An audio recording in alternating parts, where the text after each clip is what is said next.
Hey everyone, it's Logan L here with yet another model review, and this time we have a Gemini 200 Southwest Boeing 737-700 in the new livery. Let's get right into it. Now this is a re-unboxing as I've already got the model out, but the quality of this box is quite incredible, so I figured I'd show you guys how it all looks. First off, you'll notice a little button there which keeps the bottom flap closed. Let's go ahead and open it. It makes a very satisfying sound when you pop it open. Now, as you can see, you open it up here, you have a very nice foam, and there you have the little button right there, which closes to keep it all nice and closed. Now here's the inside of the box here. You have the bottom of the chrome stand and the rod which holds the plane up. There's the rudder sticking out right there. Now let's go ahead and remove that top piece of foam to reveal the aircraft.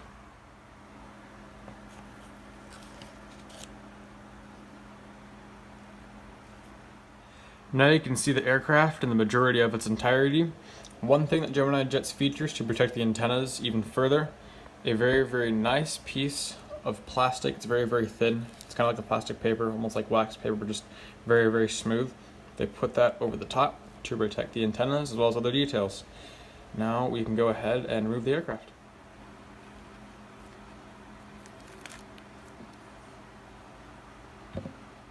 Now that the aircraft is out of the box, you can see a little plastic bag in the bottom which contains the closed gear configuration. I have tried these out, but unfortunately the nose gear does not want to come out, so I have not been able to make it into an in-flight configuration yet. Alright, now it's out of the box, we can start to have a good look. We can start at the front here, and as you can see the detail is very crisp and clean. The cockpit windows are obviously up front. You also have some of the pitot tubes as well, which oddly enough are gray and not the typical black that you'd see. They also have the windshield wipers molded in as well. As we move back, you have the frontmost door here, as well as their heart logo right next to it. And you also have some implied beacon lights on top. I'm referring to the yellow one, of course. And as you move towards kind of like the middle top of the fuselage, you have one of their little itty bitty teeny tiny plastic jewels they use for one of the two beacon lights. The other one is directly below that one on the underside of the aircraft. You also have Southwest's new logo and their new font. And because it's a 700, the windows are slightly more square. The 800's windows are slightly more curved, if I'm not mistaken.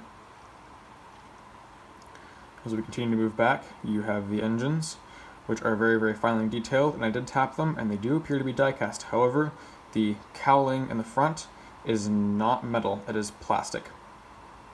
Southwest.com on the side of the engine, as well as other details.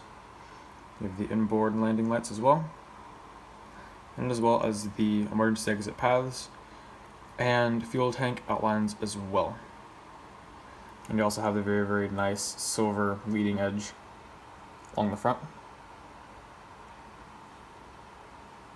And as we move out more and more, you have the winglet, which is very well detailed. I personally like it a lot. And to give an idea of how thin it is too, it is very thin and very well detailed. You also have one of the anti-collision lights on the side there as well. The green one's on the other side. We'll get to that later. You also have Southwest's Wi-Fi box up on top, and the registration number as well, November 708 Sierra Whiskey. The American flag, because this is a US carrier. You have the elevator there. The 737's rather large rudder, but it does suit the aircraft. Let's go ahead and move on to the underside. Now this model is die cast, so I was very careful as I flipped it over as to not scratch anything, because that would not be good. Now we can continue from the front. Here you have the nose gear, as well as the open landing gear doors. There is a lot of detail on the underside of the aircraft. And the nose gear does turn. I will show you guys that now. Let's see, try to make so my fingers aren't blocking it. It does turn. It does require a tiny bit of braking in, but once it starts moving, it does turn very easy. And I have tried to make it so the tires on the front roll, but they do not. And the tires are rubber as well. Same goes for the rear ones as well. And there's the beacon light on the underside, as well as the Gemini Jets logo. And you may notice this little clear piece, that is rubber to prevent scratching on the inside of the aircraft when we put it on the stand. More underside detail, engine detail, air deflectors on the inboard side of the engines. And oh yeah, antennas. How could I forget to mention those? The antennas are very finely detailed. They are metal as well, so they're not going to break off. They are glued into. The underside has 3, well, technically 2, but there's another little Finley bit on the back there as well. One odd thing I noticed as well, the elevator here is kind of sticking out a little bit, but it does not appear to be broken. However, in a moment when I flip it over, I will make sure that that's not loose and going to fall out. And in the pictures, in the listing online, it was already like that, and I don't think it's so much of an issue. More underside detail.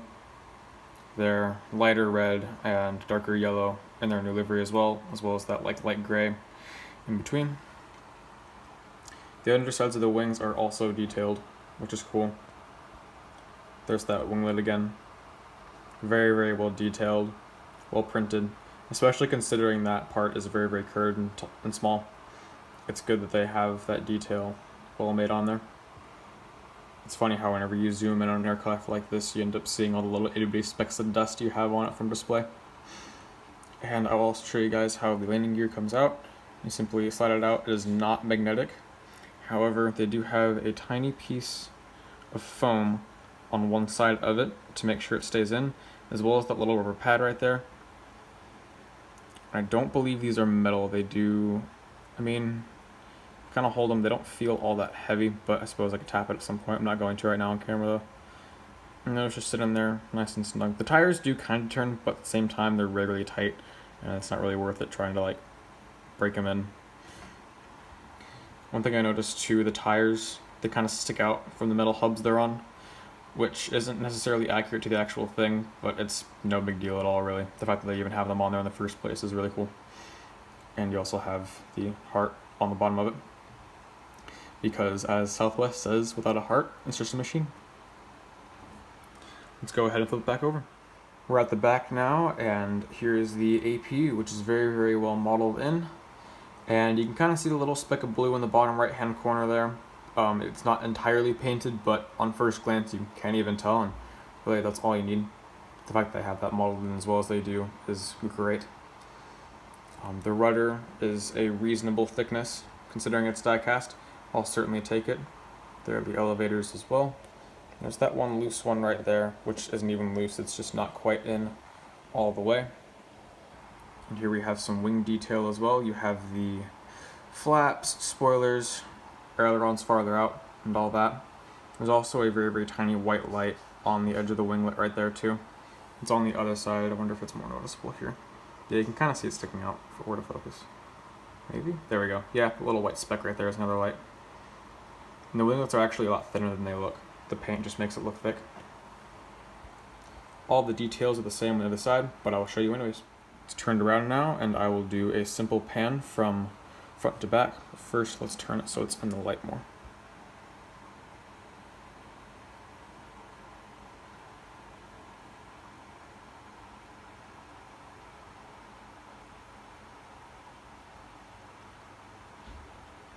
Alright, one thing that I just about forgot to mention were the fan blades. I did try spinning them with a little carbon fiber rod earlier, and they don't necessarily spin. They did move a little bit, but they do not spin. They are not loose, that's for sure.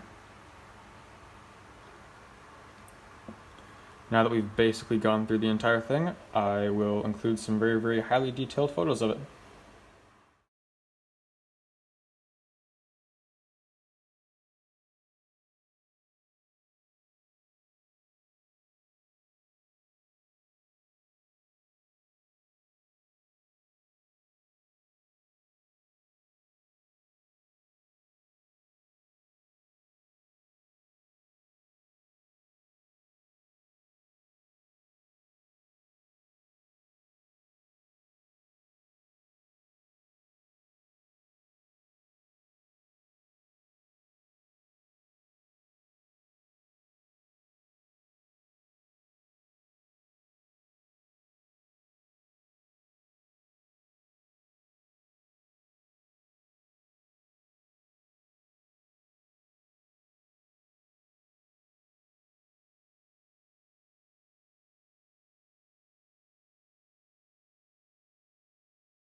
And there you have it, Gemini 200 Southwest Boeing 737-700 in the new livery.